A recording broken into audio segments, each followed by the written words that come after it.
ဒီနေ့ကတော့ greeting မိတ်ဆက်ခြင်းကိုပြောပြပေးမှာဖြစ်ပါတယ်။ကဲဒါဆိုစပြီးလေ့လာကြည့်အောင်။สวัสดีค่ะสวัสดีครับကောင်မလေးဆိုရင်ခါသုံးတယ်ကောင်လေးဆိုရင်ครับပါးစပ်လေးပိတ်မယ်ပေါ့နော်ครับ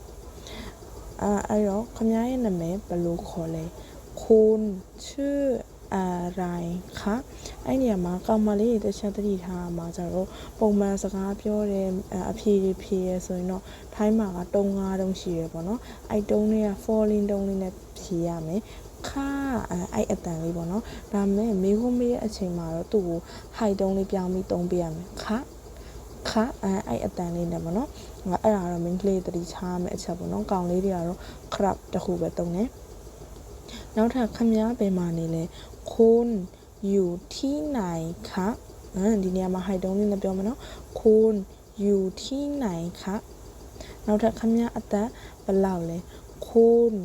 อายุเท่าไหร่คะအသက်ကအာယုဆိုတာအသက်ကိုပြောပါတော့คุณอายุเท่าไหร่คะခမည်းအသက်ဘယ်လောက်လဲအဲ့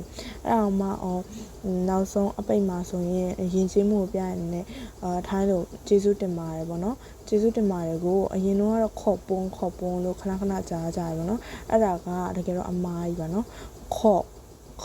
ပါးစပ်ပိတ်မယ်နော်ခေါ့คุณขอบคุณค่ะขอบคุณค่ะနောက်ထပ်တွေးရတာဝမ်းသာပါတယ်ပေါ့နော်အဲ့ဒါကတော့အတွဲလိုက်မှန်ရင်တော့ပိုအဆင်ပြေပါပေါ့နော်ยินดีที่ได้รู้จักค่ะยินดีที่ได้รู้จักค่ะအဲ့ဒါမှကိုကလည်းတွေးရတာဝမ်းသာပါတယ်လို့အဲ့လိုပြန်မပြောတော့ဘဲနဲ့ထပ်တူပါပဲတူပါပဲပေါ့နော်เช่นกันค่ะเช่นกันค่ะ